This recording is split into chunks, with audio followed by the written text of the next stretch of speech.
Hello, Lucky here. Today I want to talk to you about compost. Compost is really good for your garden, and the best part is if you have the space, whether it be a small space or a big space, you can make your own compost for your veggie garden or your flowers or your plants of any kind, unless they're native. That I would look into.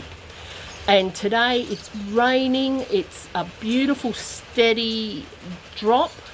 It's not too bad heat wise. Pretty muggy though. So what are we going to do is we're going to go down and I'm going to show you my compost heap. Now I've just got one of those black bins. It's one of 4 different ways I compost, because I have my worm farms, I've got the chooks composting and in their bin, in their run, and then I have also, oh there's some thunder, I have my bokashi. Now my black compost bin at the moment is pretty well to the stage where I can't, or I don't want to add any more to it, because I want to be able to use it down in the next month or so and get it into the garden. So I'm going to have to buy another black bin so I can start it, and then I can just rotate them both. So what we're going to do is we're going to put this glove on. I'm going to go down in the rain because it's beautiful walking in rain, always beautiful walking in rain, and have a look at the compost. So hang 5. Okay, we're down at the compost bay now. It looks different on film on my camera, or my phone of the camera, than what it does to my naked eye, but it's darker than what it seems. Now this is it here. I've had a bit of a turn of it today and I can feel the heat in there, and it's the heat that will help break down the seed pathogens and help it to break down. And you can see all sorts in there. There's bedding from the rabbit hutch, bedding manure from the rabbit hutch. I've put in some of the bedding from the chook run in their shed, which is basically sawdust and manure.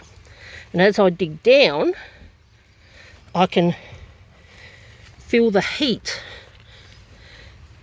So this is what it's looking like at the moment. You could see it was up around here before. So what I use to turn it is a compost mate, which is like a big screw. And you just twirl it round. It's just a piece of wire. And it just pulls the base up to the top. It's absolutely fantastic. And that makes it a lot easier on my back, because when I was younger and fitter, what I did was I used to pull the bin and then use a shovel and scoop it back in and turn it that way. But I'm getting a bit old for that now, so I was gifted one of those compost tumbler screws to twist it and pull it up.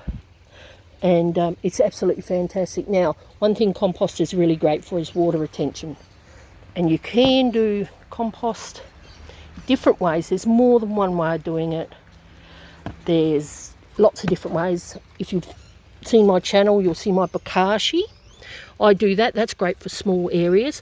And what I'll do with the next bokashi when it's full, if I have my new bin by then, I will bury that bokashi into the compost, and then that way it'll help break down, and it doesn't hurt if it goes in the compost. And it smells so earthy in this at the moment. It really does. It's absolutely gorgeous.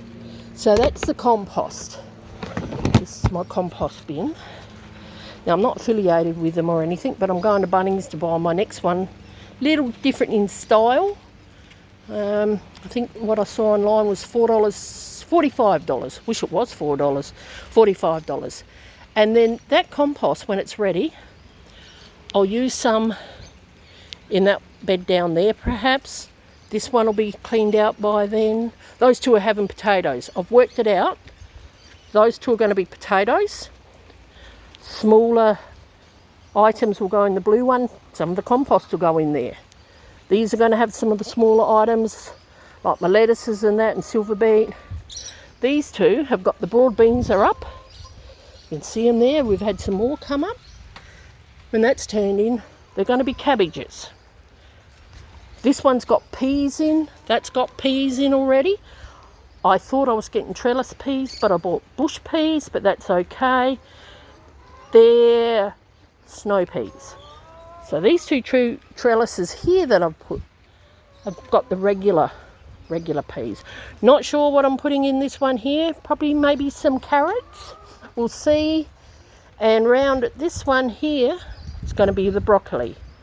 And what I'm going to do is I'm going to do a sowing of 1 punnet of broccoli, collie and cabbage.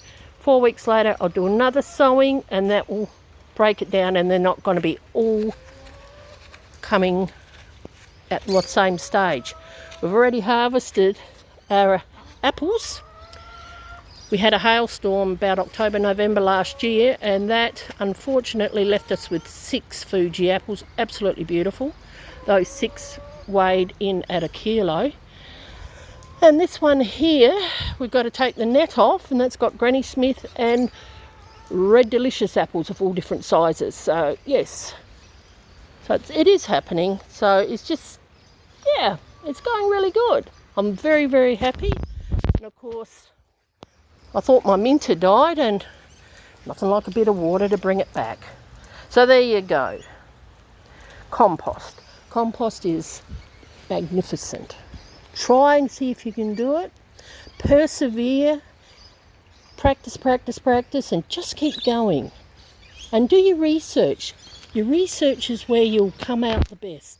There's a lot online, either in YouTube or just Google compost, books, and just have a go at it. It's worth it. It's good for Mother Nature. We don't have anything leave our place except tomato bushes, Matilda's number 2s, and I think that's about it. The rest of it, the rest of it is put back into the garden, and it shows, especially over the summer months. If you'd seen some of my videos with the amount of tomatoes and zucchinis and beans we got. So yes, so compost is your magic word for your garden. So catch you next time, and look at that. I know some people are sick of the rain, you poor buggers over in the eastern states, but it's beautiful when it does rain. So catch you next time. Bye.